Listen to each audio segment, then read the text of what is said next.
trends in society, politics, economics, business, religious liberty, the Constitution, public policy, foreign policy, military policy, tensions in the Middle East, abortion, homosexuality, pornography, sexual ethics, media, technology, history, and America's godly heritage.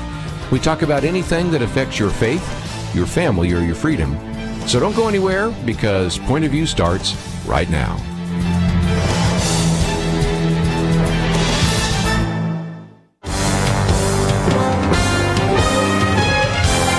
Across America, live, this is Point of View.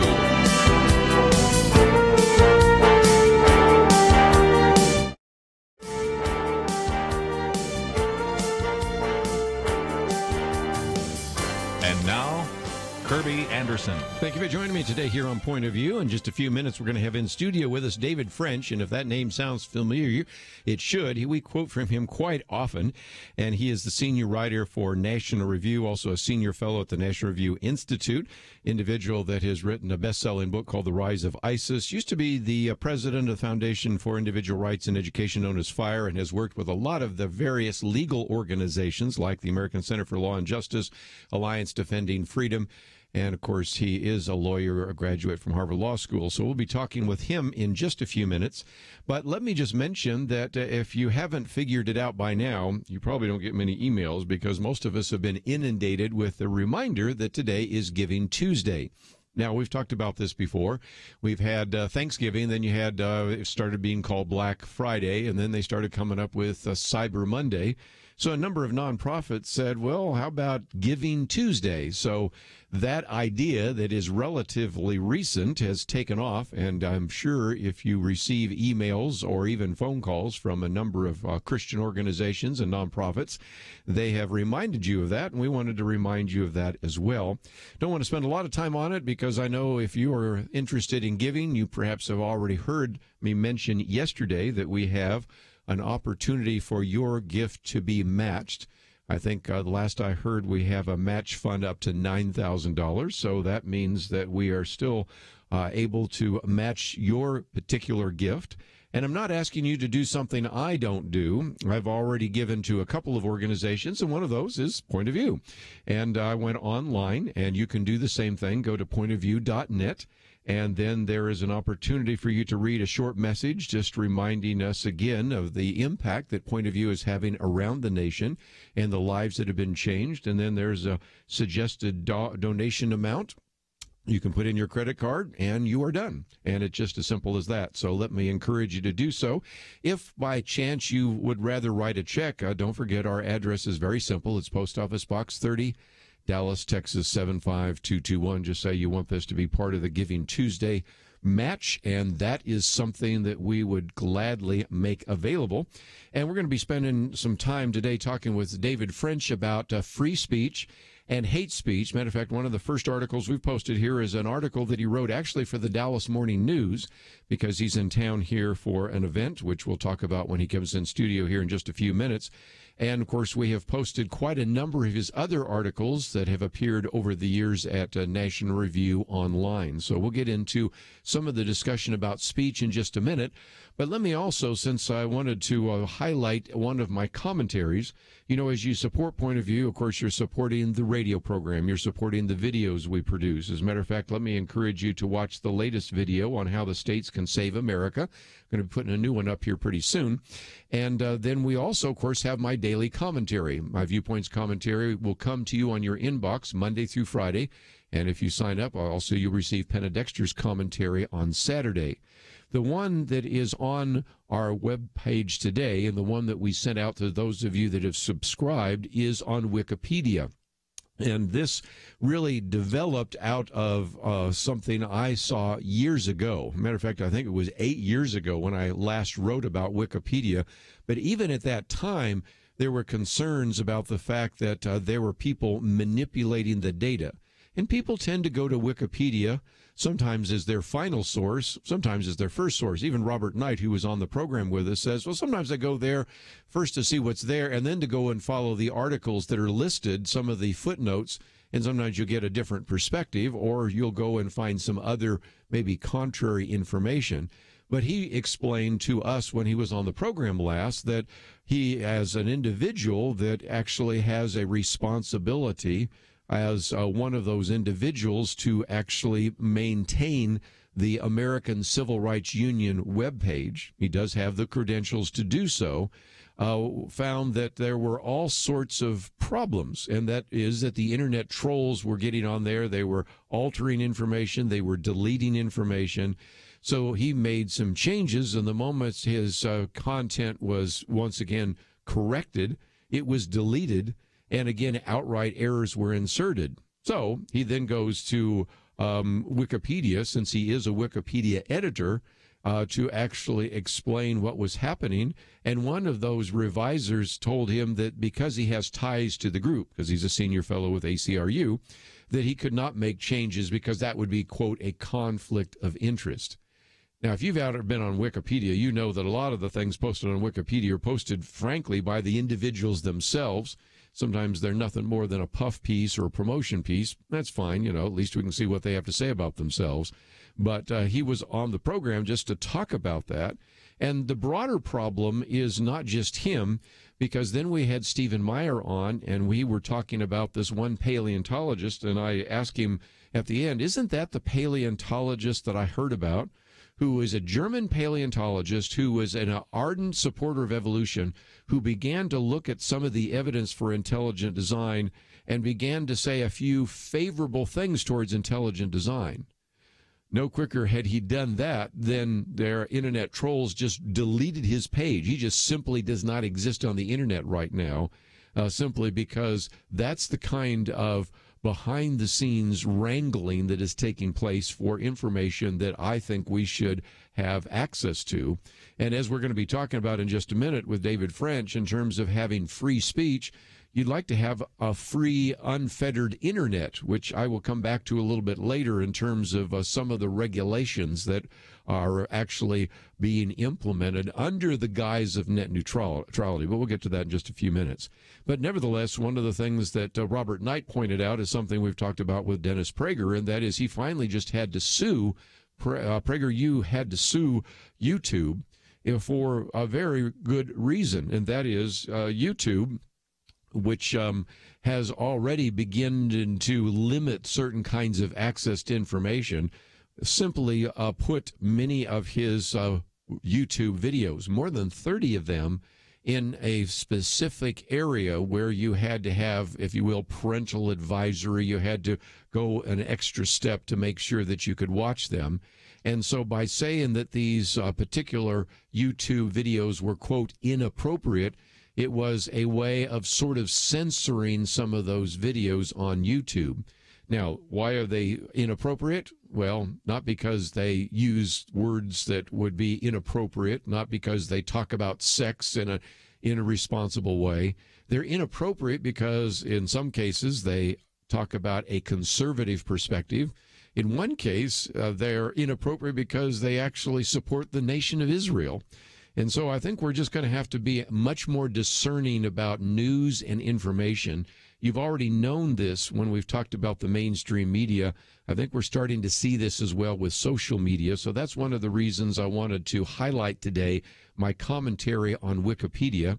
It's something, first of all, that you might want to read. It's something you might want to pass on to others. But it's also a warning to maybe not only you, but especially to your children and grandchildren. Sadly, sometimes the younger you are, the more likely you are to believe it if it's in print. I think some of us have been around the block a few times, know that you don't believe everything you read, but nevertheless, Wikipedia is really kind of a battleground idea for ideas. So we'll come back to some of these ideas in just a few minutes, but we want to welcome to the microphone in just a minute David French, senior writer for National Review. He'll be with us right after this.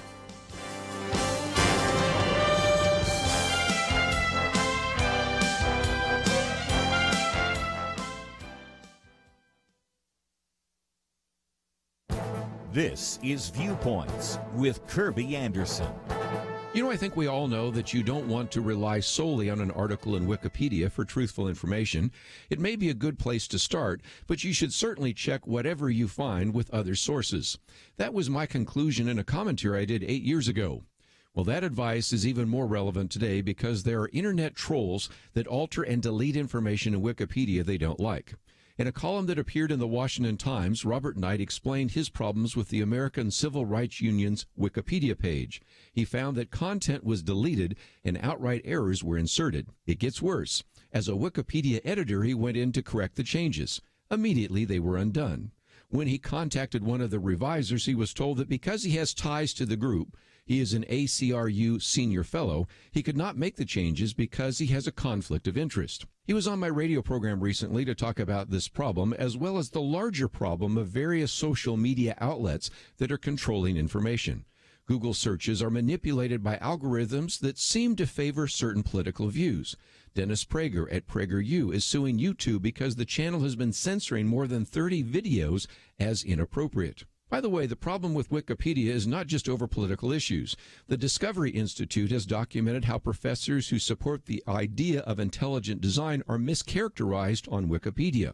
One German paleontologist had his English language page completely disappear. It was not a glitch, since the people who did it admitted that it was intentional. All of this is a reminder not to completely trust what you read on Wikipedia. It might provide some helpful introduction and some relevant links, but you need to check what you read. I'm Kerby Anderson, and that's my point of view. Take Kerby and the Point of View team with you on the go with the Point of View app. Search for Point of View Radio at the Apple or Google Play stores.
You're listening to Point of View, your listener-supported source for truth. Hope to have David French join with us quickly, but just before he does so, let me give you an update on the ongoing debate about tax reform.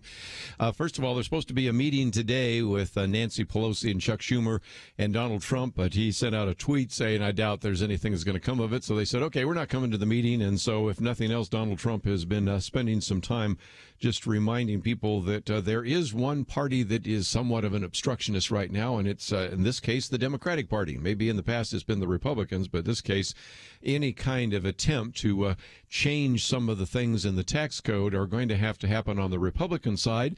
And since you have a number of Republicans that have yet to declare whether they will vote for or against this, it will be kind of interesting to follow. While we're talking about taxes, there was something that just came out the other day that is, again, a reminder of the fact that people migrate based upon taxes.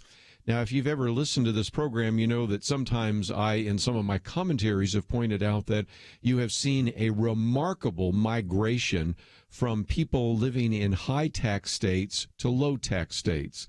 And you certainly see this in neighboring states. You see people from California that have moved to Nevada. You have people, until we had the oil boom, a lot of people moving from North Dakota to South Dakota. North Dakota having a state tax, South Dakota not having a state tax, those kinds of things.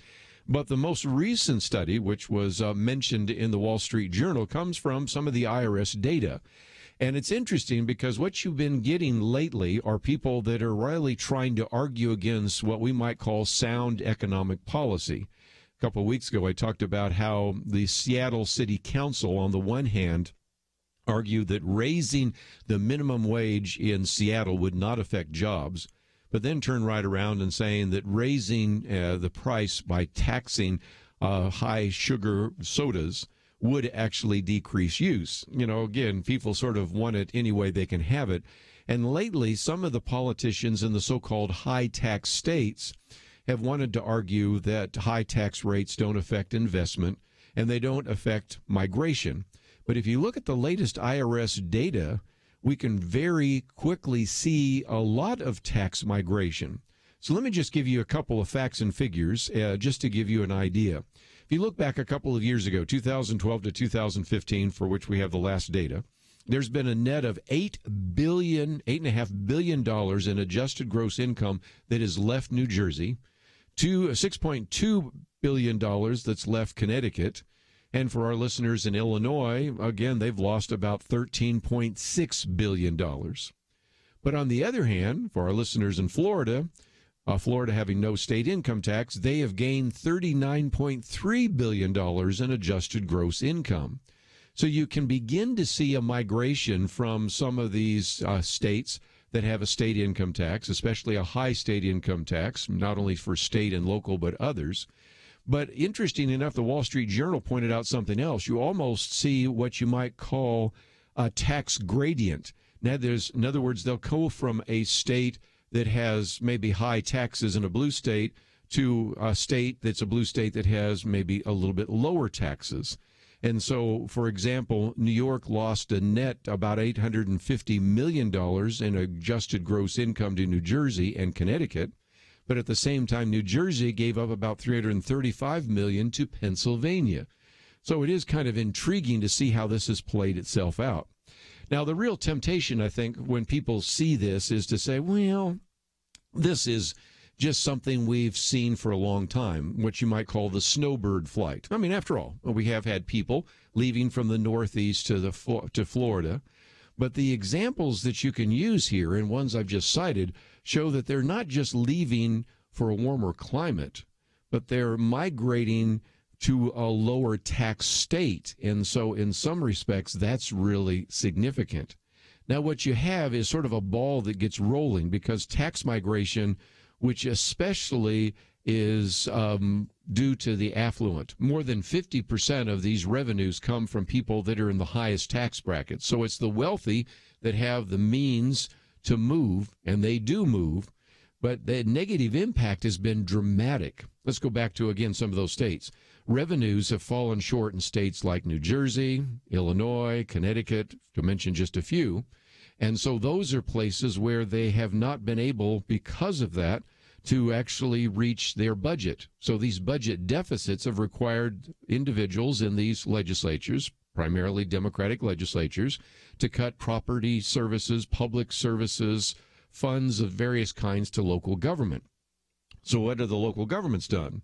Well, they've responded by raising property taxes. So now you have some of those states that now have some of the highest state taxes, also have some of the highest property taxes. And guess what happens? That just further fuels tax migration, people beginning to move. So if nothing else, I think this study that's just come out, the previous studies that I've been writing about over these last 10 years, are just a reminder that people will vote with their feet when you tax their pocketbooks. And so we're seeing that really begin to play itself out. So this is why we're watching right now what is going to be happening in the United States Senate. As we've pointed out before, tax reform has passed the House 227 to 205. Can you get 50 or 51 votes in the Senate for something similar? And the Senate bill, in many ways, according to a number of pundits, is an improvement. It, for example, both of these bills, for example, as we've mentioned before, raise the standard deduction to $12,000 for individuals, $24,000 for a married couple. The child tax credit is increased, I think, at $1,600 in the House, $2,000 in the Senate.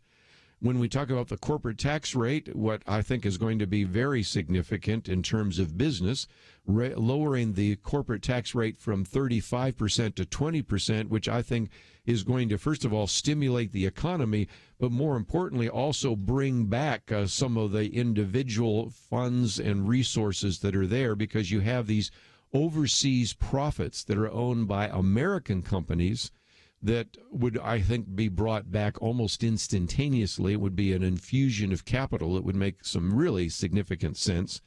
And most importantly, it's at least one step in the direction towards tax simplification. If you saw my commentary yesterday, a quote from George Will, in which he says that it would be nice to have a repeal and replace of the tax code and have something that looks like it was intelligently designed. That's not happening anytime soon, but just taking the 7 current tax brackets and reducing them down to 4 brackets is very helpful. And so one of the things that we have posted on the website today is the charts on how taxpayer bills would change if tax reform was enacted. Yesterday I went through those, so let me just summarize them quickly. They have one story of Tom Wong, annual income $50,000 teacher, who is a homeowner, and he would save about $900 with the House plan, about $1,100 with the Senate plan. The Jones family has a working husband, a sales representative, a part-time working wife, part-time nurse. They're homeowners. They have 3 kids. And again, because of the tax credit, they would actually pay $1,000 less in taxes under the House plan, $2,000 less under the Senate plan. And then one more example that I used the other day had to do with a business owner, because some of you might actually be in a small business. And so it uses the example of the Fernandez family.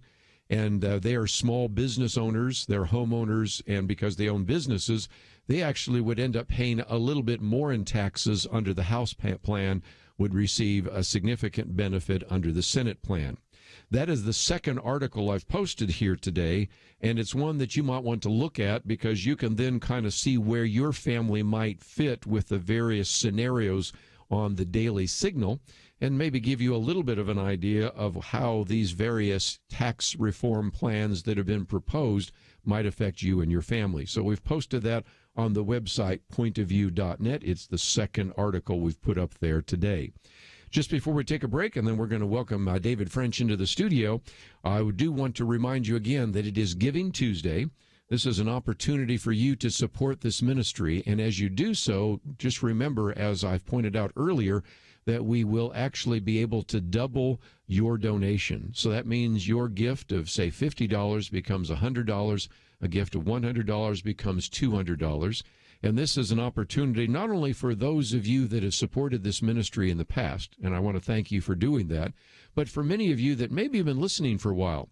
I know we're on some new stations. Some of you might just be saying, I've only been listening to you for a few months, and I didn't even know you guys raise support, although I would hope that you've heard us mention that on more than a few occasions.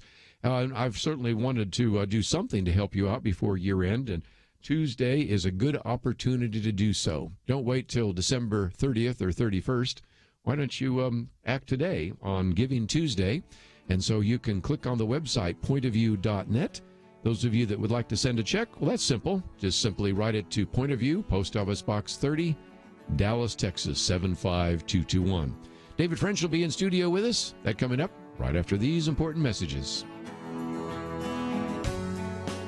Have you reached the point where you don't want to turn on the news? I mean, many of us are wondering, who will it be next? What scandal, what tragedy, what sad story will it be today? The world needs change, and that doesn't happen without commitment and investment. Personal commitment to share and live the gospel, and personal investment in efforts that bring real change. For more than 45 years, Point of View has proclaimed hope that has produced change.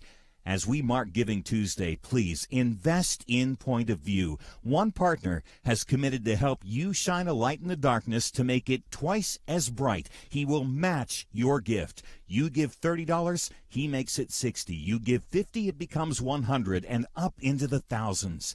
Give today at pointofview.net/Giving Tuesday. Or call 800-347-5151, pointofview.net/Giving Tuesday, and 800-347-5151. Or send your gift before Tuesday ends to Point of View, Box 30, Dallas, Texas, 75221. Point of View will continue after this.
You are listening to Point of View.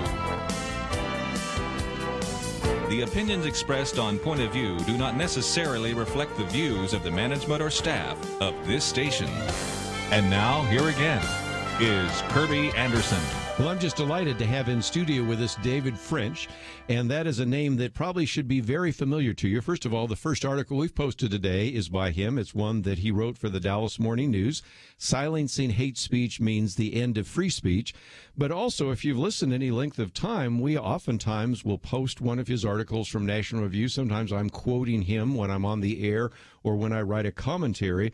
And I did a search, David, and found out that between now and I think it goes back to March, there's 84 different times in which we've quoted from David French, either have your article or I'm quoting something you've said in one of my commentaries. Wow, that's amazing. I'm flattered. Really, it's unreal. Well, again, this is an individual that's senior writer for National Review and also, of course, senior fellow with the National Review Institute.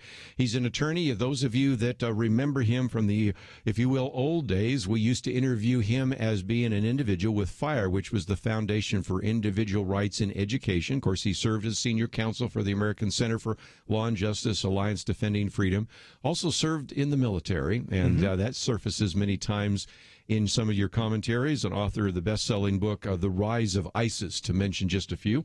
My latest book, Understanding Islam and Terrorism, I quote from you as well. So you just get fantastic. all sorts of quotes all the time. Outstanding. And you are appreciated in so many different ways. But let's talk about this reason you're here. Yeah. It's because there's a conference that really gets people thinking about free speech. Right, absolutely. So I'm here actually to debate free speech with a law professor who is believes that the law should change to allow something called claims for something called group libel or group defamation, which is another way of saying we should ban certain forms of so-called hate speech. And so I'm here to argue the more traditional First Amendment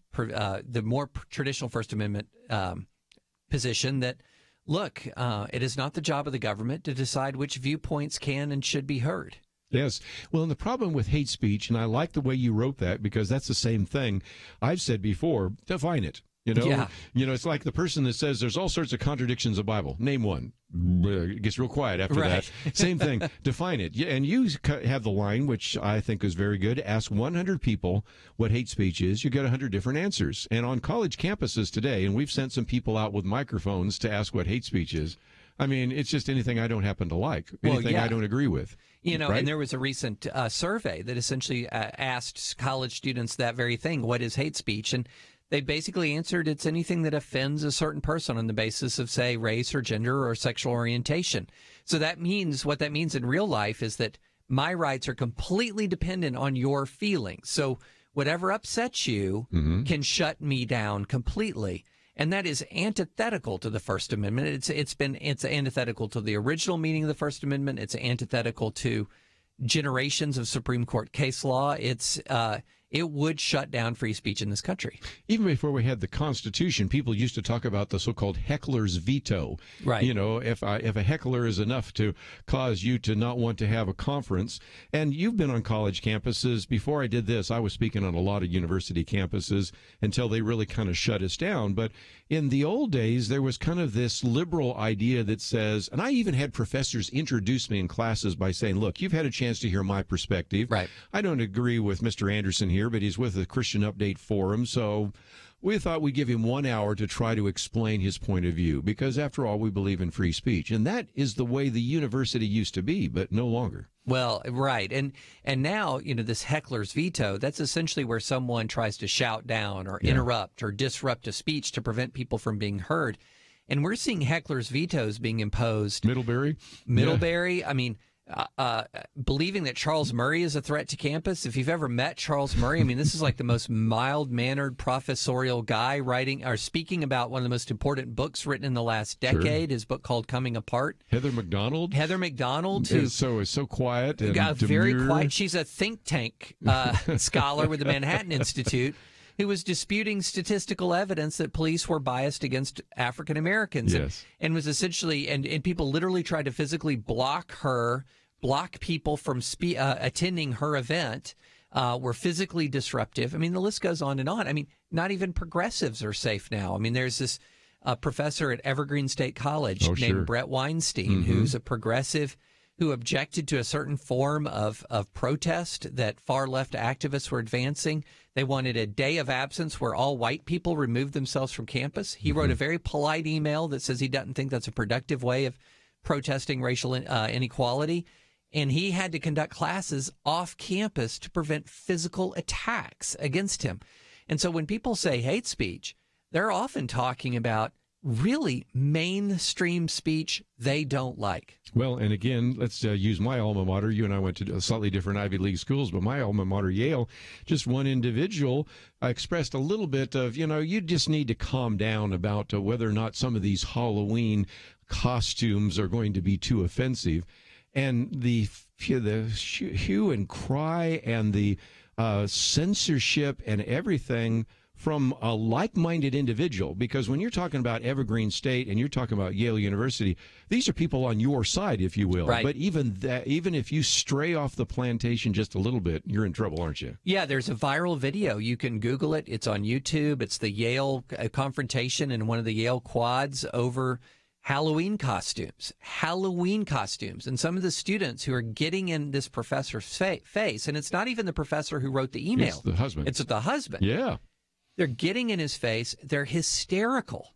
They're absolutely hysterical. They're screaming. They're shouting. Their voices are just dripping with emotion over Halloween costumes. So as soon as someone says hate speech, I think, well, I've seen this movie before countless times. Yes. I mean, this is the kind of thing that led to the speech code in the late 1980s and early 1990s, including my favorite speech code is from a college that said, and don't think about this too hard, it might melt your brain. It says, acts of intolerance will not be tolerated. So wait a minute. Yeah. Don't think about that too much. Yeah. Well, and those are the kind of examples. And to show how extreme it is, you mentioned Evergreen. I've seen the video where at one point they told the president he couldn't even use arm gestures. Yes. Because arm gestures were politically incorrect or in some way offensive to intimidating, individuals. threatening. Oh, my goodness. And so you can see that this line just moves further and further to the left. And I use that direction intentionally.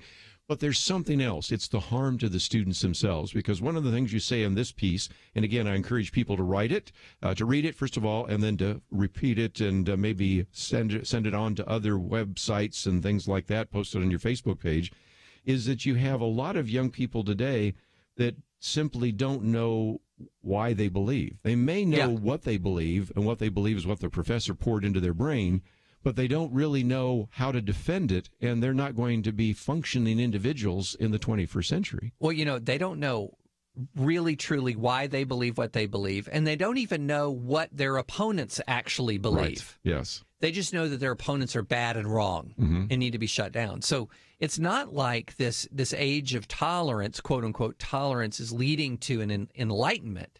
It's creating anger and ignorance. So people know enough to be angry. Well, maybe they don't even know enough to be angry. They just know to be angry. Yeah. And they don't know what you believe and why you believe it. And they can't even begin to rebut it.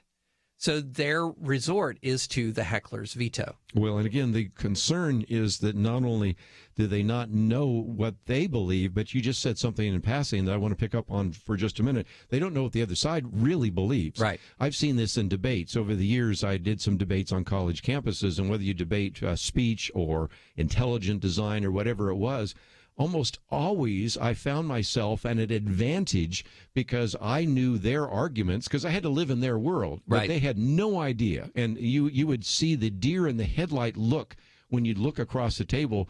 That's something they'd never even thought about, because they've never had and never been forced to, never been given the privilege of confronting a view that was a little bit different than what was taught in the academy. Well, right. I mean, there's actually some social science research that says that while conservatives are able to articulate what liberals tend to believe, liberals are less able to articulate what conservatives believe. Because the fact of the matter is, while we have different bubbles in this country, it is easier to wall yourself off in a left-wing bubble completely than it is to wall yourself off in a right-wing bubble completely. Because you'd have to turn off pop culture, you'd have to turn off the mainstream media, you'd have to turn off cable or satellite television. You would really have to intentionally wall yourself off to be oblivious to left-wing points of view. Well, David French in studio with us. We have one of our mandatory breaks coming up, and when we come back, we'll talk a little bit more about this issue. Let me again mention that this article, Silencing Hate Speech Means the End of Free Speech, is one that appeared in the Dallas Morning News, but we have it on our website. I would encourage you to read it. Maybe digest it, but most importantly, click that share button. There's an opportunity for you to put it on your Facebook page, maybe Twitter, start a conversation. And, of course, if you type in, as I mentioned before, David French's name, you'll find a lot of other articles as well, one of which I ran just a couple of weeks ago in which David French says this oftentimes happens when he's criticizing maybe a private corporation. They say, well, how do you like free markets now, Mr. Conservative? We'll come back and see his answer to that right after this.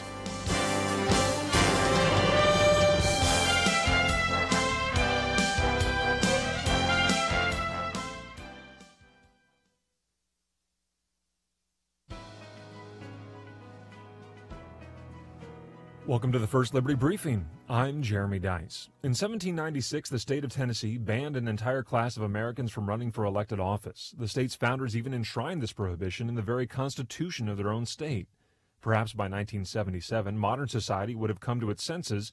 After all, an entire civil war had been fought over a state's denial of the rights of citizenship to human beings. But evidently, the state didn't pay attention. Some rationalize that if the state lifted the ban, these people would exercise their powers to promote one group of people over another, violating the rigorous neutrality expected of any lawmaker. So, given the opportunity, Selma Cash Patey filed a lawsuit to prevent Paul McDaniel from running. Maybe Patey was just trailing in the polls and this was an easy way to win, or maybe it was just the entrenched discrimination made infamous by the Deep South. Either way, McDaniel was an ordained minister of the gospel, and his position as pastor of a Baptist church in Chattanooga was enough to disqualify him from office according to the Tennessee Constitution. But the justices of the Supreme Court ended the almost 2 centuries of discrimination when, in McDaniel v. Patey, the justices held that the state constitution's exclusion of ministers seeking elected office violated McDaniel's free exercise rights under the First Amendment. Well, I think we can all say amen to that. To learn how First Liberty is protecting religious liberty for all Americans, visit firstliberty.org. Hi, I'm Kelly Shackelford, President and Chief Counsel of First Liberty Institute. I hope you enjoyed this episode of First Liberty Briefing. You can learn more amazing stories about how everyday Americans are standing up and saving religious freedom. Just visit firstliberty.org. You'll be inspired, educated, and informed. Visit firstliberty.org right now.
Now, back to Point of View, your listener-supported source for truth. Privileged to have in studio with us today David French. By the way, if you'd like to join us, 1-800-351-1212.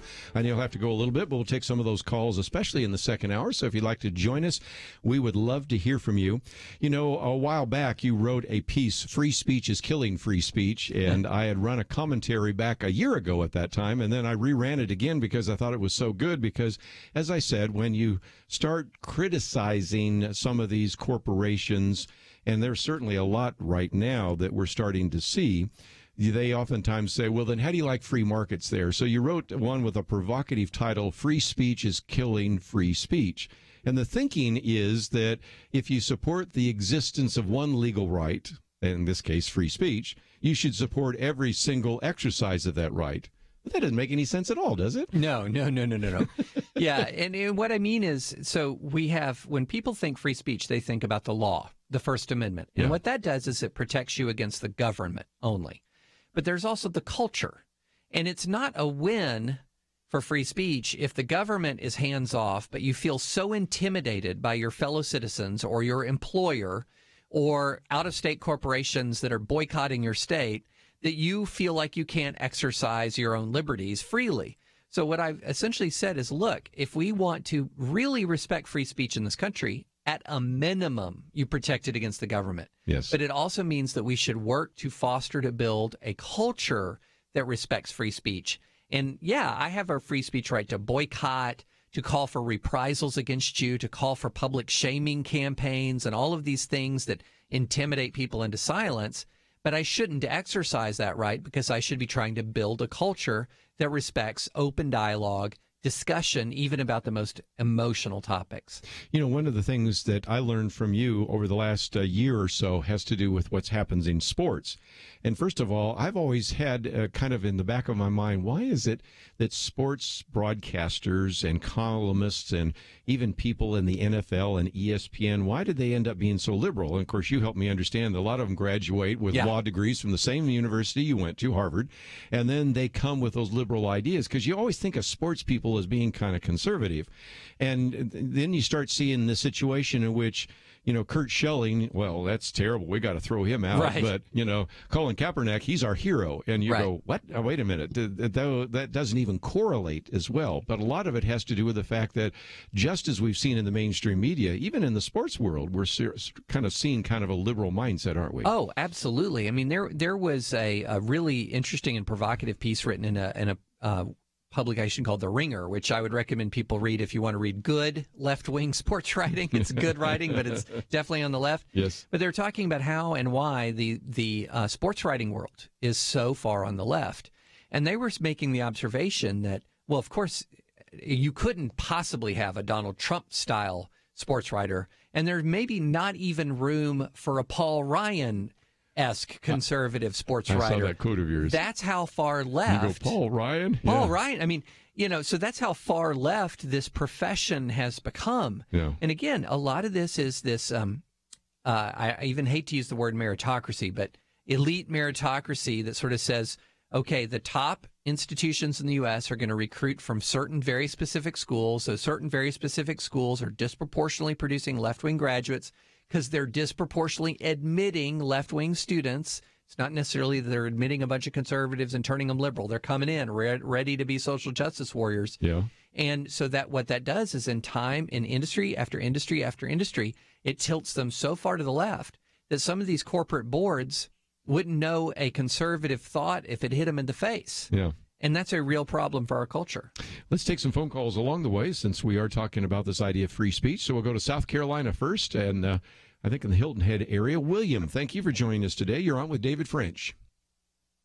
David, thank you all very much for providing this radio program. I just happened to be in my car and running an errand, and I wanted to ask you, do you agree with this comment that I will defend your right to defend your beliefs? And then my question is, will you likewise defend my right to defend my beliefs? Yeah, here's the way I put it. I kind of have a legal corollary to the golden rule, and that is I will fight to defend the rights of others that I would like to exercise myself. Mm-hmm. That it's an unsustainable political system in this country, especially as pluralistic, as diverse as we are, as many different points of view, that it is an unsustainable political system to say free speech for me, but not for thee. And so what we have to do, if one of the last things that can hold us together is a shared belief in civil liberties, that what's the old saying? I will disagree with you, but I'll defend to the death your right to be wrong. We have to be able to defend the rights of others that we would like to exercise ourselves. Well, tomorrow, a lot of our listeners will hear my one on free speech hypocrisy, which you talked about, and that's where you'd use that phrase, because when you look at a person like Tim Cook, here's a good example, received a very nice award from Newseum in Washington, D.C., individual that I have a fair amount of respect for, to put it mildly, and yet at the same time felt that they should, and I agree with them, ban some of the apps from the Apple Store that they thought were offensive and mean-spirited. They're a company that certainly has that right to do so. But then they turn right around and say that Jack Phillips of Masterpiece Cake Shop can't do the very same thing about making a cake for an individual. And in case people are not familiar, Jack Phillips, of course, this case is going to the Supreme Court, has turned down all sorts of other people that aren't homosexual at all. You know, whether it was deciding to not have one that was going to promote a bachelor party, one that was looking like it was very offensive, all sorts of different things that he actually turned down. And you said basically that's kind of the philosophy that Tim Cook has: free speech for me, but not for thee. Yeah, absolutely. And what was so disappointing about Tim Cook, who I respect on a number of counts as well, yes, is he gave a very passionate and eloquent speech about corporate values. And the corporations are made up of people. These people have values, and the corporation is a means and a mechanism for them expressing those values. I agreed with every syllable of that. I just want you to apply it consistently. And so, but instead, he signed on, and Apple and Airbnb and several other major companies signed on to a brief against Jack Phillips, who ran a very small business. He did not discriminate on the basis of race, gender, religion, sexual orientation. He just simply says, I will not use my talents to advance messages that I don't agree with, which is exactly what Apple does, But they couldn't hold firm to their principles because in this instance, it was talking about baking a cake and designing a cake for a same-sex wedding, and the politically correct imperative of supporting same-sex marriage overrode the commitment to free speech. And that's where we will have a problem. And that is not committing yourself to fight for the rights of others that you'd like to exercise yourself. Well, again, one of the reasons we were excited to have you in today is even tomorrow, my commentary, I just forgot about that until you said that right then, is on the free speech for me, but not for thee. So, again, just a very wonderful opportunity to hear from David French. And if you would like to know more, we have a link to National Review. It has a list of all the various commentaries that he has written. I'd say a good portion of them are also on our website since we post them on a regular basis. And so it's just been great to have you in studio with us today. Well, thanks so much for having me. It's a real treat. Let's do it again, and maybe if nothing else by phone. But just before we get to the end of this first hour, let me just mention again that it is Giving Tuesday, and we have a banner there, an opportunity for you to help this ministry. And as I mentioned before, this is an opportunity for you not only to give to this ministry, but to have your gift doubled. So that means a gift of $50 becomes $100, $100 becomes $200. And I want to challenge not only those of you that have supported this ministry in the past, but maybe some of you that are listening for the first time. Sounds like William is one of those individuals. If you appreciate the interchange and opportunity to hear from various guests and experts and have an opportunity to talk a little bit more about how to apply a Christian worldview, we hope that you'll go to the website pointofview.net and give. This is something I've done. It's very easy. I would encourage you to do the same. If you'd like to write to us, it's Post Office Box 30, Dallas, Texas 75221. We'll be right back. Have you reached the point where you don't want to turn on the news? I mean, many of us are wondering, who will it be next? What scandal, what tragedy, what sad story will it be today? The world needs change, and that doesn't happen without commitment and investment. Personal commitment to share and live the gospel, and personal investment in efforts that bring real change. For more than 45 years, Point of View has proclaimed hope that has produced change. As we mark Giving Tuesday, please invest in Point of View. One partner has committed to help you shine a light in the darkness to make it twice as bright. He will match your gift. You give $30, he makes it $60. You give $50, it becomes $100 and up into the thousands. Give today at pointofview.net/Giving Tuesday or call 800-347-5151. pointofview.net/Giving Tuesday and 800-347-5151. Or send your gift before Tuesday ends to Point of View, Box 30, Dallas, Texas 75221. Point of View will continue after this.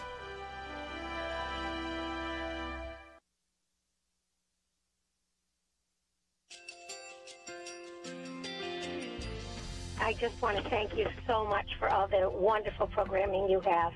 You're just absolutely fantastic. I recently started listening to Point of View, and I really found it interesting because of the different subjects you cover. Thank you for that. I really appreciate everything that you do in keeping us informed. Thank you, Kerby, for everything that you have been doing. I appreciate all the work that you're doing, advocating for the Word of God. Thank you so much.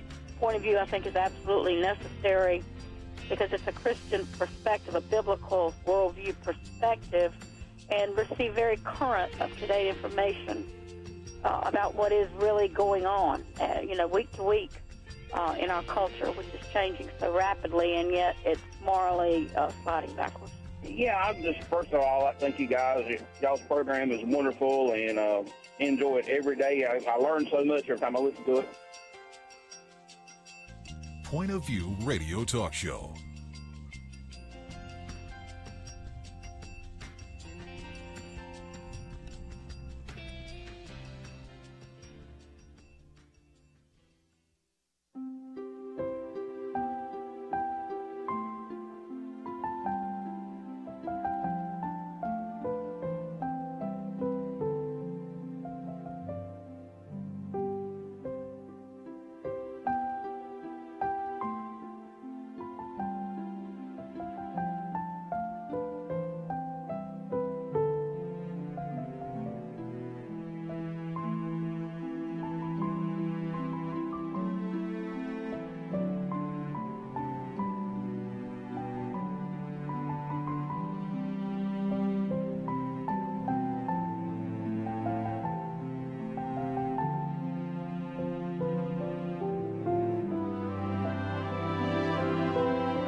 Hi, this is Kerby Anderson. You know, each day we take on the tough issues and provide a biblical perspective to them. The topics we cover are wide-ranging: apologetics, theology, prophecy, creation and evolution, intelligent design, marriage, family, child-rearing, the millennial generation, trends in society, politics, economics, business, religious liberty, the Constitution, public policy, foreign policy, military policy, tensions in the Middle East, abortion, homosexuality, pornography, sexual ethics, media, technology, history, and America's godly heritage. We talk about anything that affects your faith, your family, or your freedom. So don't go anywhere, because Point of View continues right now.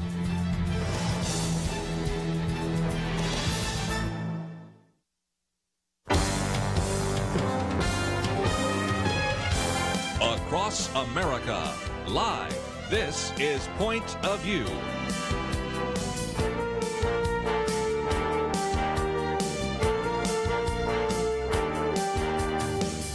And now, Kerby Anderson. Second hour today, if you'd like to join our conversation, 1-800-351-1212. If you weren't with us in the first hour, let me just mention that we spent a little bit of time talking about a couple of issues, one having to do with taxes and tax reform, so that's certainly fair game.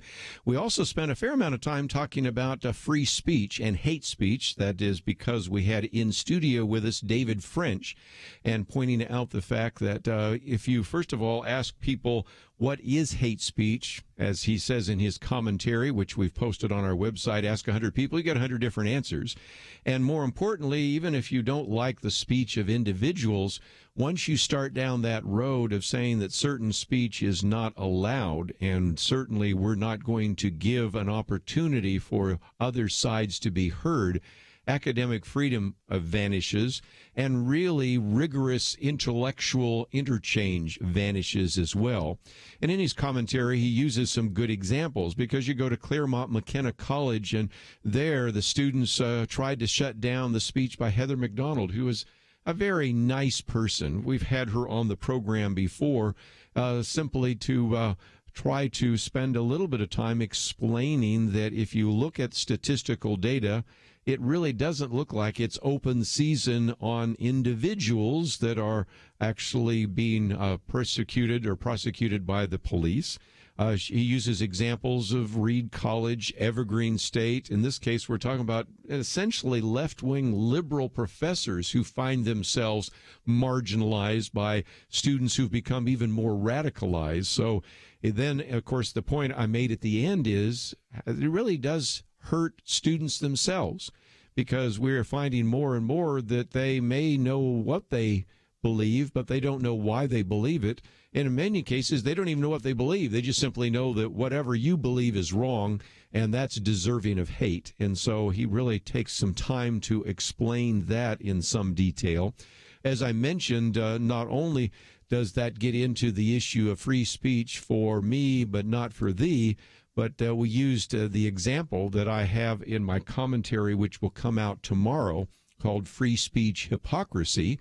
And I'd actually forgotten that I'd written the piece, because you write them ahead of time, record them ahead of time. But that's, again, where I was quoting David French, pointing out that if you look at people like Tim Cook, Apple's CEO, who gave a very good speech at the Newseum in Washington, D.C., talking about the need for corporations to have values. And because of those values, they decided that certain apps would not be available on their app store. Now, again, there's a good example of where I think they went too far, because you might remember in the past, they banned one of the apps, which was put together by Chuck Colson and various other individuals, Robert George and others, just simply to talk about marriage. But that alone was maybe too controversial, because we only can allow things that support same-sex marriage, not traditional marriage. But more importantly, most of what they wanted to do were ban from the Apple Store some kind of neo-Nazi, white supremacist kind of apps, because they were offensive and mean-spirited. Makes all the sense in the world. They are free to do so. I actually applaud them for doing that. But here's the hypocrisy. The moment after, Tim Cook and a lot of other corporations, we're just singling out Tim Cook because he gave the speech, but there are many other companies, there were about 30 some odd ones, that joined with Apple to then petition the United States Supreme Court to rule against Jack Phillips and Masterpiece Cake Shop. And as I pointed out before, Masterpiece Cake Shop is a business that was exercising the same rights that Apple talked about. And those rights were that he was not going to, in some cases, bake a cake for a ceremony that he may have disagreed with.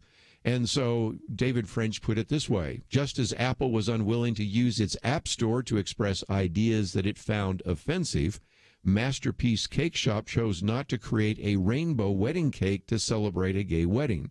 Just as Apple claims that it engages in expression, not discrimination, Masterpiece Cake Shop says it serves all comers without regard to race, religion, gender, or sexual orientation.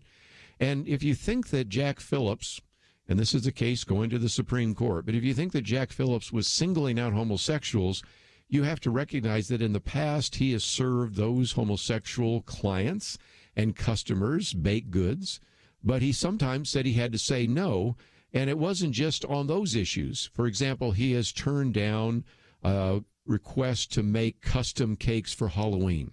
He's turned down requests to make custom cakes for a divorce celebration because he thought you should never really celebrate a divorce. And he certainly has turned down, I believe, every case where he was asked to come up with a custom cake for bachelor parties. So as we can see, he was not discriminating on the basis of identity, but on the basis really of message. And that's exactly what Apple would do. So I think it is important to point that out. And as he pointed out as well in a commentary that came out just a little over a week ago that I quoted from him, we have this situation where now there are some that say, well, if you believe in free speech, you can't criticize anything. Well, wait a minute. You know, we can certainly do that. We can certainly feel free to criticize individuals that are doing the wrong thing, just as liberals are free to call for a boycott of North Carolina or Chick-fil-A or whatever the issue is. That goes both ways. But we have to recognize that if nothing else, we have to sometimes understand that just because we believe in free speech, just because we believe in a free market, doesn't mean that you can't also exercise your free speech to begin to address some of these really significant issues. So those are just a few of the topics we put on the table in terms of free speech. And if you'd like to join us, 1-800-351-1212. Again, this is a piece that we have posted from the Dallas Morning News. Goes on for about 2 pages, but it, again, takes on the issue of whether or not we should silence hate speech and whether that would mean the end of real free speech. It's interesting that his previous column is free speech is killing free speech in some respects, and then takes us through some of those situations in which, as I pointed out before, individuals who were even part of the liberal wing then get shouted down. And this is what I think has been so shocking to some of them. A professor at Reed College who finds that all of a sudden his lectures are disrupted because they're just a little bit Eurocentric. Well, it's because he's teaching about the humanities. The Evergreen professor, who is a biology professor, had to take his class off campus because they were demanding that white people leave campus on a so-called day of absence. And, of course, I mentioned one that's not in his column, which is just the most disturbing one I think I've ever seen. If you watch one of the YouTube videos of Evergreen College, they at one point tell the professor, who is also the president, they tell the president that he cannot use his hands. So he has to hold his hands down at his side, because even making gestures, as all of us do, as I am right now on camera, would be offensive to one of the students. And I think it helps us understand we've gone entirely too long and too far with some of the attacks on free speech on college campus, and we're starting to see them in other parts of our society. Let's take a break. We'll get back to some important issues in the news right after this.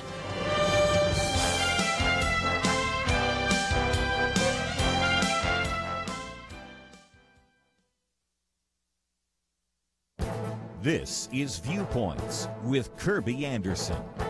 You know, I think we all know that you don't want to rely solely on an article in Wikipedia for truthful information. It may be a good place to start, but you should certainly check whatever you find with other sources. That was my conclusion in a commentary I did 8 years ago. Well, that advice is even more relevant today because there are internet trolls that alter and delete information in Wikipedia they don't like. In a column that appeared in the Washington Times, Robert Knight explained his problems with the American Civil Rights Union's Wikipedia page.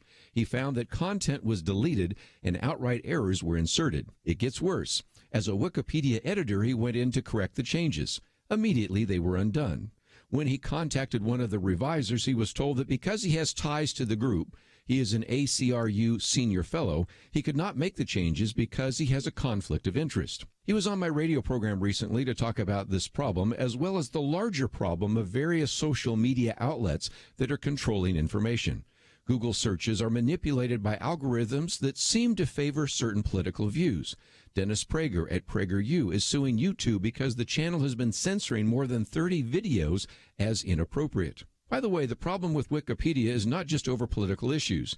The Discovery Institute has documented how professors who support the idea of intelligent design are mischaracterized on Wikipedia. One German paleontologist had his English language page completely disappear. It was not a glitch, since the people who did it admitted that it was intentional. All of this is a reminder not to completely trust what you read on Wikipedia. It might provide some helpful introduction and some relevant links, but you need to check what you read. I'm Kerby Anderson, and that's my point of view.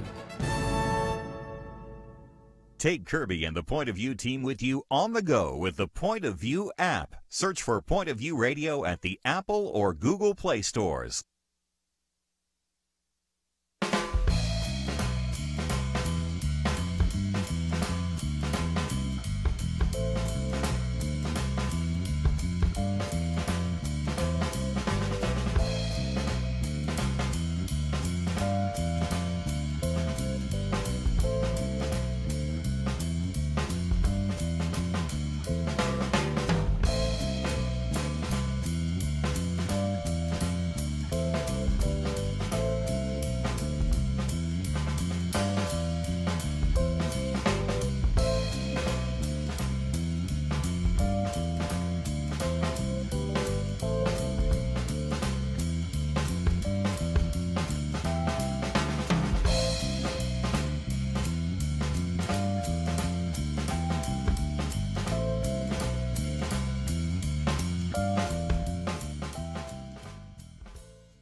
You're listening to Point of View, your listener-supported source for truth. In fact, once again, if you'd like to join us on air, 1-800-351-1212.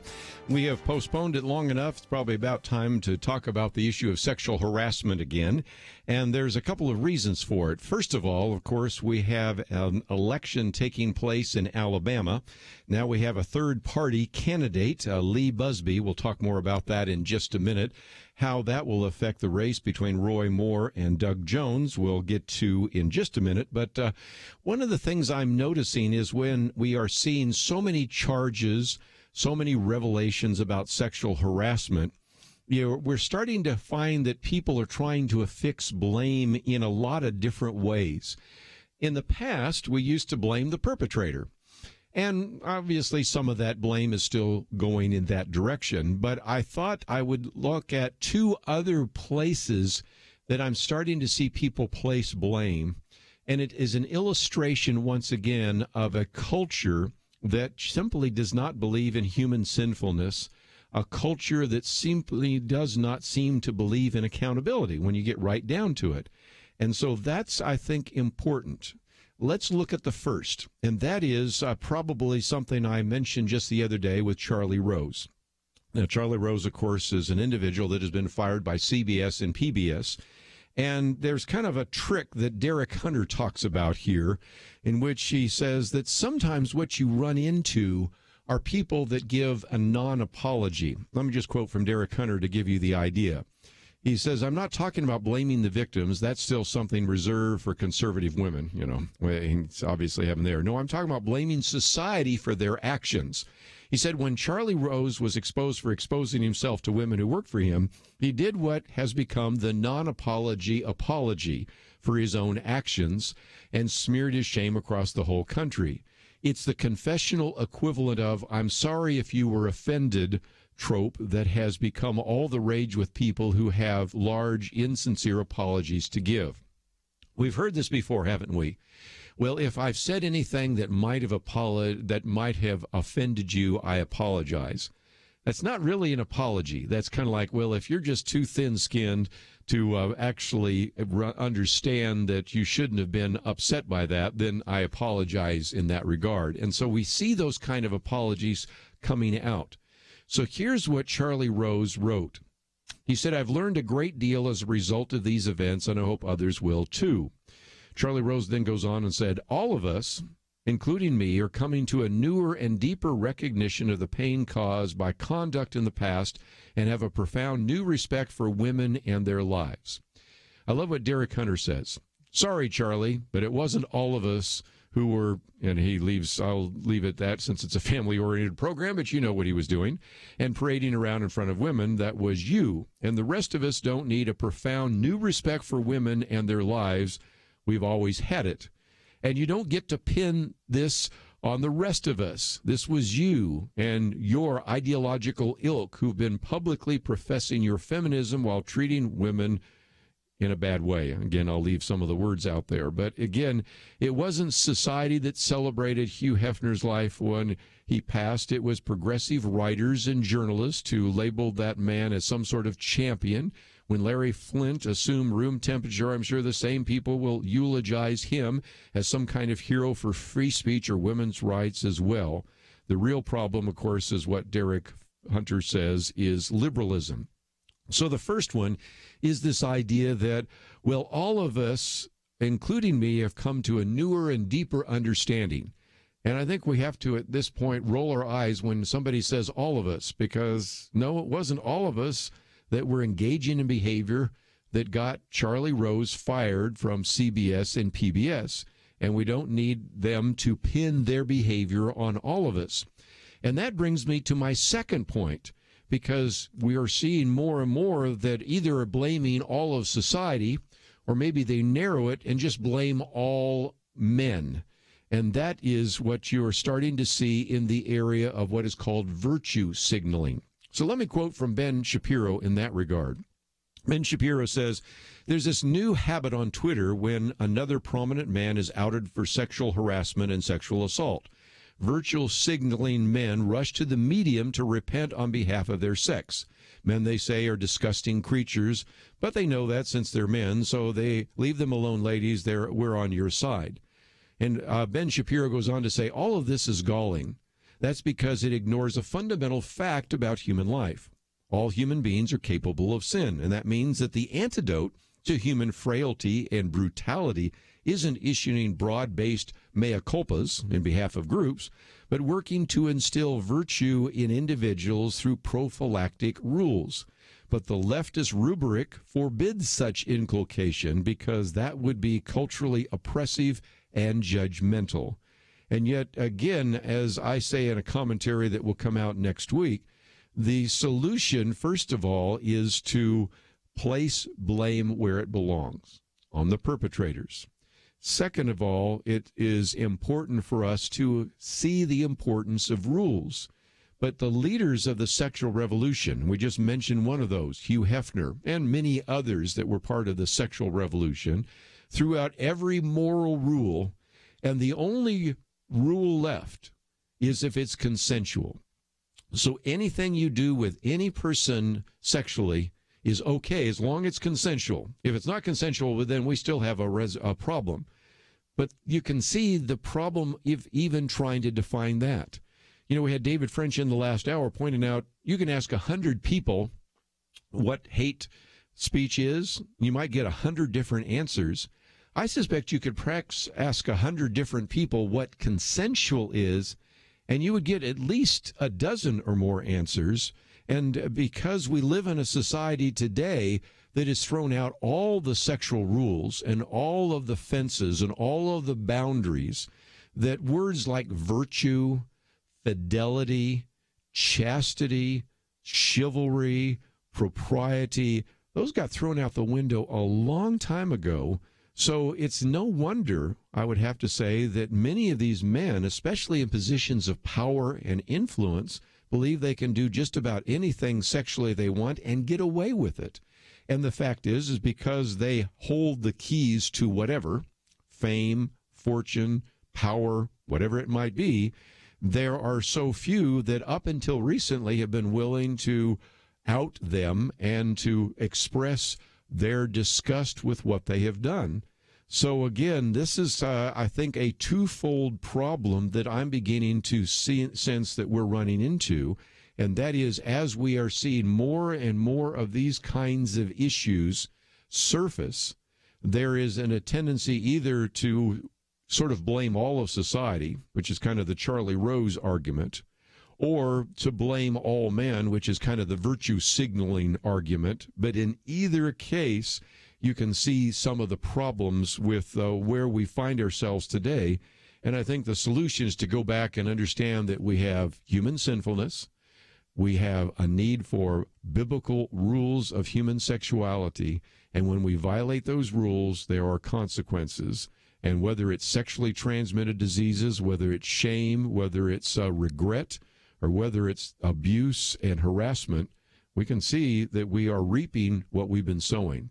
But let's open it up for some questions and comments that you might have. And if you'd like to join us, that number is 1-800-351-1212. We'll head up to Missouri, KNEO. Michael, what would you like to add to our conversation today? I was just thinking that if we silence all hate speech, if we keep everybody from saying anything that's hateful, how is it possible to change their opinion? If we're not going to communicate openly with them, how are we going to change their mind? Another very good argument. Can't hear you too well, but again, for those who didn't hear, if we're going to silence people, how are we going to change their mind? In other words, if the argument is that you're wrong, well, then you need to explain to me why I'm wrong. You need to convince me so that I come over to your side. But if you only vilify those individuals, maybe that makes you feel good, but I've said this before on this program, and since we're coming to a break, we'll come back and continue this discussion in just a minute, that you do get the sense that some people, all they want to do is shame their opponents. All they want to do is marginalize or vilify their opponents. They don't really want to convert them over by giving them common sense arguments, logical arguments, and I think that's a very good argument, and is one more, Michael, that I will add to the list of why we cannot silence hate speech. But let's take a break, and while we do so, this would be a great time for you to be part of our Giving Tuesday. Let me just mention, you can go to our website, pointofview.net, but let me also give you a phone number you can call if you'd like to talk to someone off air and make your donation. That number is 800-347-5151, 800-347-5151. If you'd like to give during Giving Tuesday, as I mentioned before, we have a matching grant. That means your gift of $50 becomes $100, $100 becomes $200. 800-347-5151. We'll be right back. Have you reached the point where you don't want to turn on the news? I mean, many of us are wondering, who will it be next? What scandal, what tragedy, what sad story will it be today?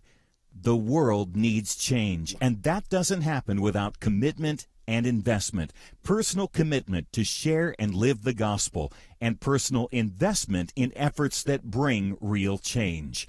For more than 45 years, Point of View has proclaimed hope that has produced change. As we mark Giving Tuesday, please invest in Point of View. One partner has committed to help you shine a light in the darkness to make it twice as bright. He will match your gift. You give $30, he makes it $60. You give $50, it becomes $100, and up into the thousands. Give today at pointofview.net/Giving Tuesday. Or call 800-347-5151, pointofview.net/Giving Tuesday, and 800-347-5151. or send your gift before Tuesday ends to Point of View, Box 30, Dallas, Texas 75221. Point of View will continue after this.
You are listening to Point of View. The opinions expressed on Point of View do not necessarily reflect the views of the management or staff of this station. And now, here again is Kerby Anderson. Fun half hour. If you'd like to join our conversation, 1-800-351-1212.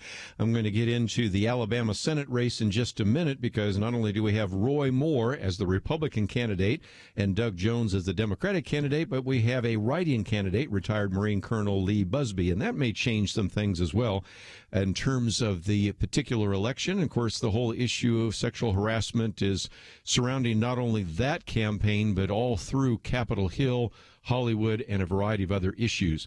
But let me, for just a few minutes, stay on this issue of sexual harassment. I wanted to go to an individual, Ben from Georgia.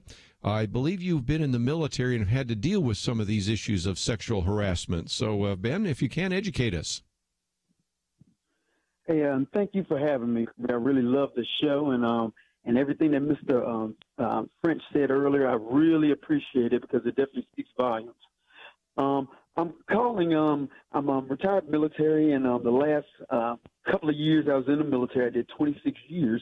I was a sexual harassment assault coordinator, and it stands for Sexual Harassment Assault Response Program Coordinator. Wow. And you had to be NOVA certified by the organization that covers. You had to do a background check, and you were certified by a civilian organization that handles victim advocacy. So anytime we had a case in the United States military, I was Army, that we would take care of these people that have been assaulted, be it male, female, anyone.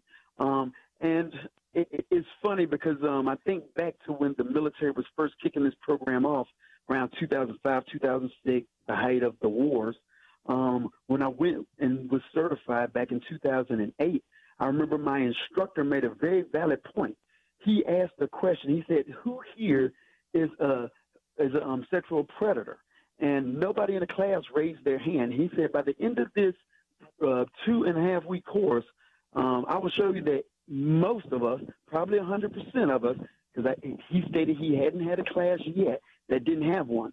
And when he went over some of the things, asking, some of the things that we deal with in the workplace, these are things that has been propagated by media, propagated by the TV shows that people watch, the movies that they go to see, where everything is wide open. It started with the sexual revolution, Hugh Hefner and all of these people that have been touted to be, free speech authoritarians, and now it's all coming home to roost. Because anytime someone asks somebody out, if you just ask a young lady, or a young lady asks a young man out, they can be called out to say that they've been harassing someone. And it's a shame the way that our society is going.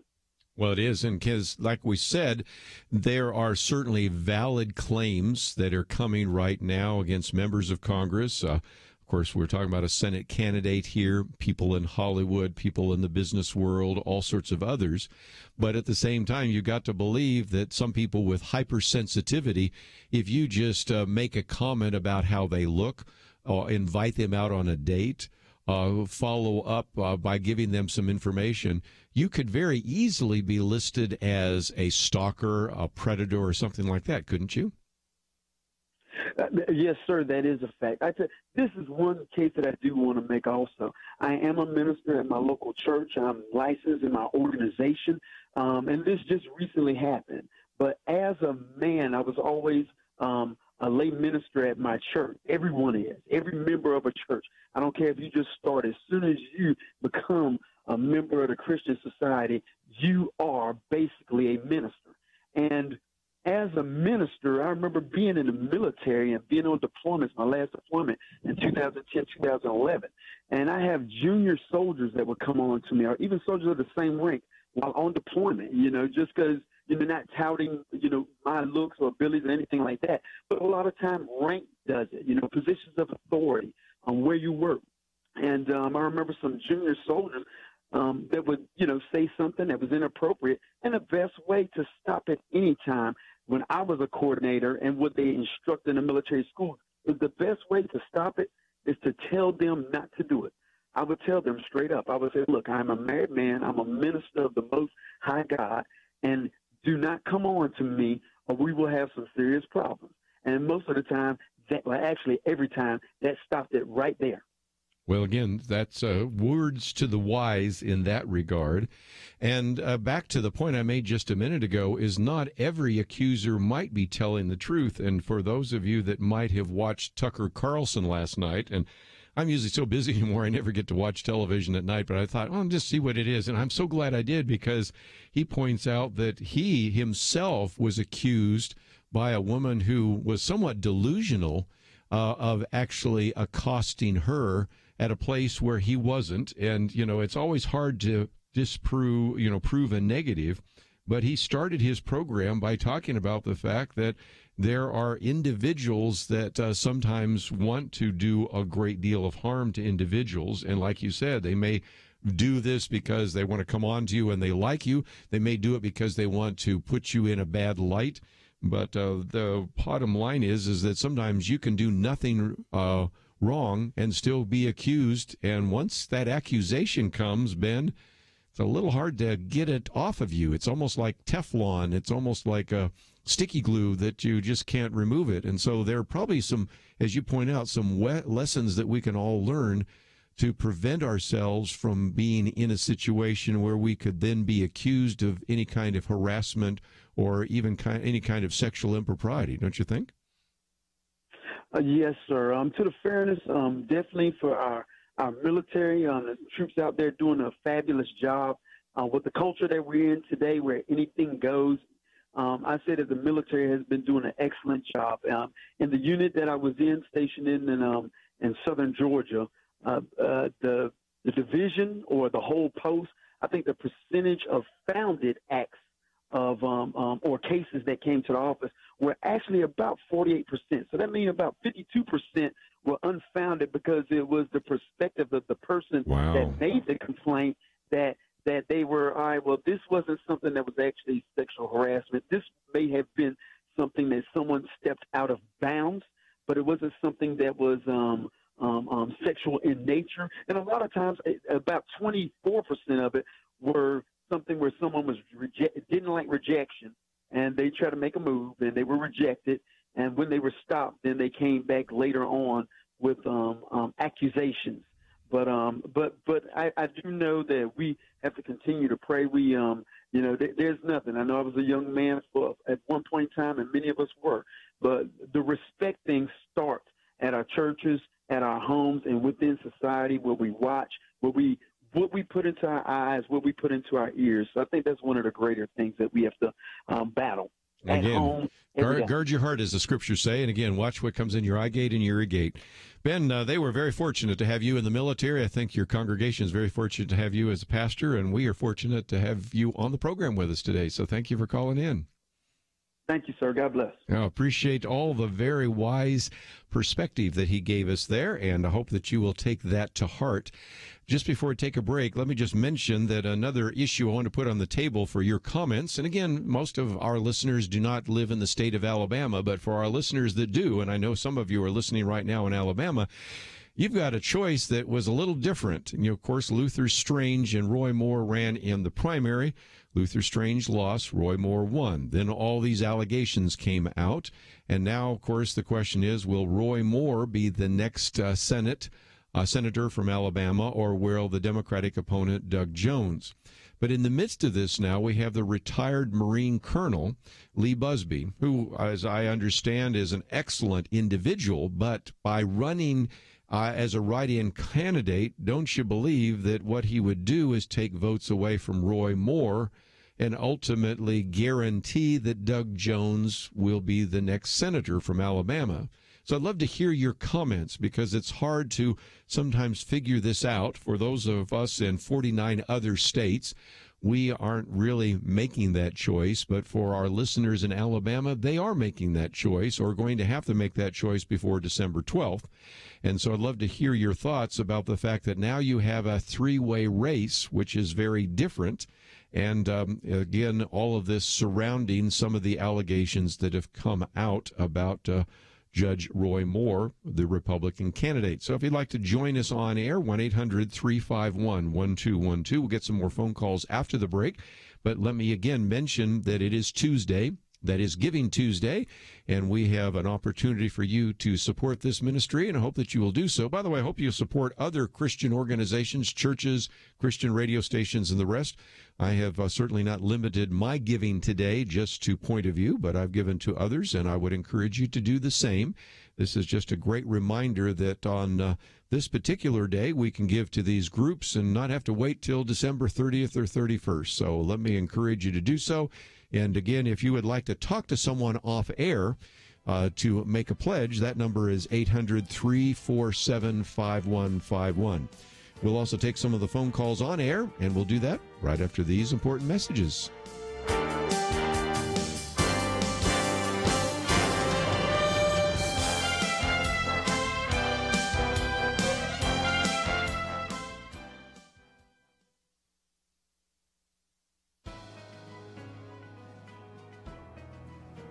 Welcome to the First Liberty Briefing. I'm Jeremy Dice. In 1796, the state of Tennessee banned an entire class of Americans from running for elected office. The state's founders even enshrined this prohibition in the very constitution of their own state. Perhaps by 1977, modern society would have come to its senses.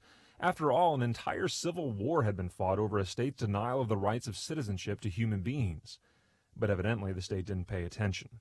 Some rationalize that if the state lifted the ban, these people would exercise their powers to promote one group of people over another, violating the rigorous neutrality expected of any lawmaker. So, given the opportunity, Selma Cash Patey filed a lawsuit to prevent Paul McDaniel from running. Maybe Patey was just trailing in the polls and this was an easy way to win, or maybe it was just the entrenched discrimination made infamous by the Deep South. Either way, McDaniel was an ordained minister of the gospel, and his position as pastor of a Baptist church in Chattanooga was enough to disqualify him from office according to the Tennessee Constitution. But the justices of the Supreme Court ended the almost 2 centuries of discrimination when, in McDaniel v. Patey, the justices held that the state constitution's exclusion of ministers seeking elected office violated McDaniel's free exercise rights under the First Amendment. Well, I think we can all say amen to that. To learn how First Liberty is protecting religious liberty for all Americans, visit firstliberty.org. Hi, I'm Kelly Shackelford, President and Chief Counsel of First Liberty Institute. I hope you enjoyed this episode of First Liberty Briefing. You can learn more amazing stories about how everyday Americans are standing up and saving religious freedom. Just visit firstliberty.org. You'll be inspired, educated, and informed. Visit firstliberty.org right now.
Now, back to Point of View, your listener-supported source for truth. There for a few more minutes. If you'd like to join us on air, 1-800-351-1212.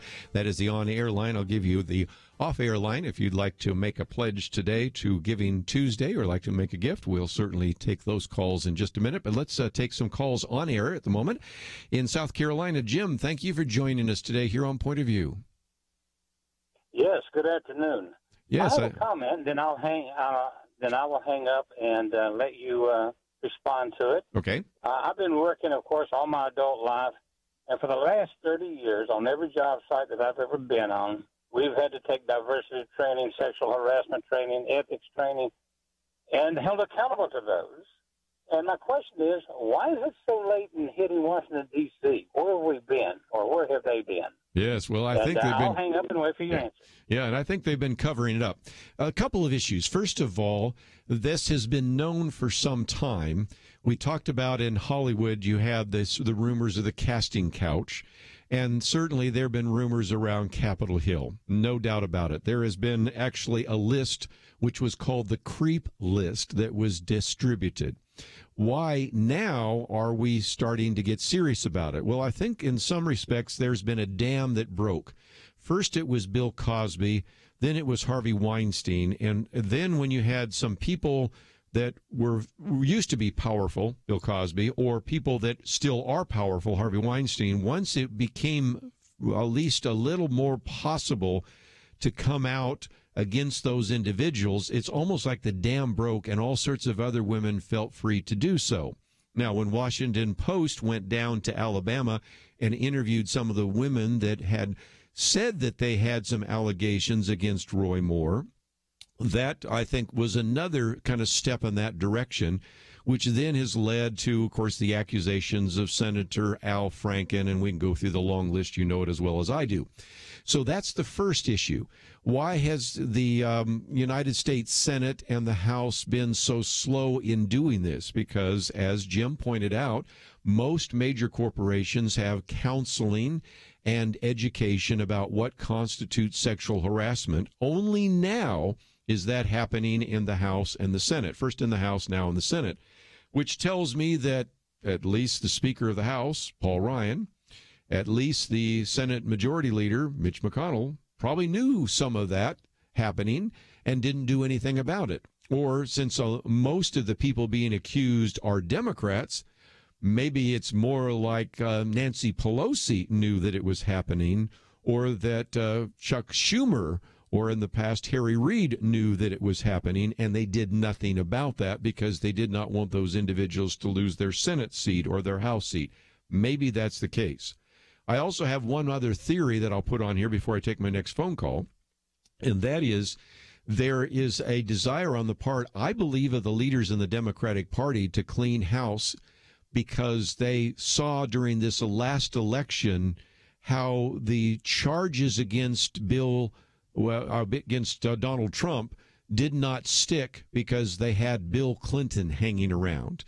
And that is when, of course, the Access Hollywood video came out, which now Donald Trump's saying it's forgery, which is interesting, but we'll leave that aside. But nevertheless, when the Access Hollywood came out and he was saying some things which were pretty disgusting, the obvious reaction is, well, you're talking about something he said. Let's talk about what the other candidate, Hillary Clinton's husband, did. Raped individuals, assaulted individuals, and all the things that you did to actually try to discredit their testimony. And they recognized that they were sort of having to fight the moral issue with at least one of their hands, if not both of their hands, tied behind their backs. So I guarantee you that the leaders of the Democratic Party this time want to make sure that they get a candidate who's pretty squeaky clean so that they can then bring those kinds of charges against Donald Trump. They're not going to be able to bring any of those charges against Mike Pence, the vice president, but they could bring them again against Donald Trump or against other Republican candidates, but it doesn't work very well for you throwing rocks if you live in a glass house. So that may be another reason kind of behind the scenes. But I still believe a lot of these women for the first time felt that they were free to speak honestly, and they did so. And that's why all of a sudden we're finding out what many people know for some time about some of the sexual hanky-panky and abuse and harassment taking place on Capitol Hill. Let's go back to the phones and see if we can grab at least one or two more phone calls here in Texas. KSWP. Philip, thank you for calling today here on Point of View. Yes, I have three unpopular viewpoints in today's society. Number one is, when I was growing up as a young man, I had my mother and father model to me what was appropriate behavior between a man and a woman. So they told me, when you go out in the work world, don't put your hands on a woman unless she's single, you're single, and she wants to give you a peck on the cheek. Because we no longer have gentlemanly conduct in today's society. My second viewpoint is the government cannot micromanage and micro-legislate people's interactions between each other all day long, because people are going to do what they want to do. And the third thing is some of these women are genuinely harassed, and some of them just generally don't like men, and they're trying to trap men and get settlements. And if a woman does that, she should be prosecuted in civil or libel or criminal court. Three good points, and I can't say that I disagree with any of them. Let me take them one at a time. First of all, what is appropriate? This was something that I was quoting from just a little bit in the commentary by Ben Shapiro. It's also one of my commentaries for next week, because it is, again, one of the rules that we need to begin to reassert in culture, what is appropriate and what is inappropriate. And when words like chastity and fidelity and chivalry and propriety are seen as old-fashioned 19th century words, then we have a problem. And so that is certainly the case. I would agree. Government cannot really micromanage. I think government can still encourage those individuals who are our representatives to act appropriately, or else we should actually file ethics violations against them and then let the voters give them a pink slip and send them on their way. And then, of course, finally, most importantly, I think we just need, as believers, to stand strong on these issues. And certainly that's one of the things we do here at Point of View. I'm out of time before we're out of topics. If anybody looks on the screen right now, they'll see a lot of papers scattered, and we didn't even get to half of this. But the good news is tomorrow is our Millennial Roundtable.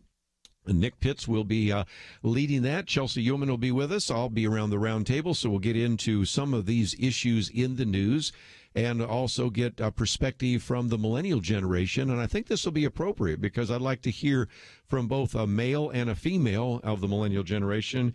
How much education did your parents give you about what is appropriate in terms of public affection, appropriate in terms of kinds of words that you would use, and the rest with the opposite sex? And so we'll get into some of that conversation as well. We have a lot of other issues in the news in terms of what's happening in our culture and happening in politics, so we'll certainly cover that. And then, of course, Thursday, we'll be back to some of the issues in the news. I got a couple of really good guests that we'll be talking about. One in terms of ministry in the prisons, and another one that we'll be talking about how he changed his mind about which political party to join. And then, of course, we have our Friday weekend edition with Penna Dexter and Kelly Shackelford. So we have a lot to cover. But just before we say goodbye today, let me one more time encourage you to give to Point of View. It's Giving Tuesday. I would encourage you to give to other ministries as well. But if you would consider what you might do to give to this ministry, we have a match fund today. So, again, if you want to give, you can go to the website, pointofview.net. Or you can give us a call at 800-347-5151, 800-347-5151 to give. Or, of course, you can write to us, Post Office Box 30, Dallas, Texas, 75221. I want to thank Andrew and Steve for their help behind the scenes. Looking forward to our Millennial Roundtable tomorrow. We'll see you then. Have you reached the point where you don't want to turn on the news? I mean, many of us are wondering, who will it be next? What scandal, what tragedy, what sad story will it be today? The world needs change, and that doesn't happen without commitment and investment. Personal commitment to share and live the gospel, and personal investment in efforts that bring real change. For more than 45 years, Point of View has proclaimed hope that has produced change. As we mark Giving Tuesday, please invest in Point of View. One partner has committed to help you shine a light in the darkness to make it twice as bright. He will match your gift. You give $30, he makes it $60. You give $50, it becomes $100, and up into the thousands. Give today at pointofview.net/Giving Tuesday. Or call 800-347-5151, pointofview.net/Giving Tuesday, and 800-347-5151. Or send your gift before Tuesday ends to Point of View, Box 30, Dallas, Texas, 75221. Point of View is produced by Point of View Ministries.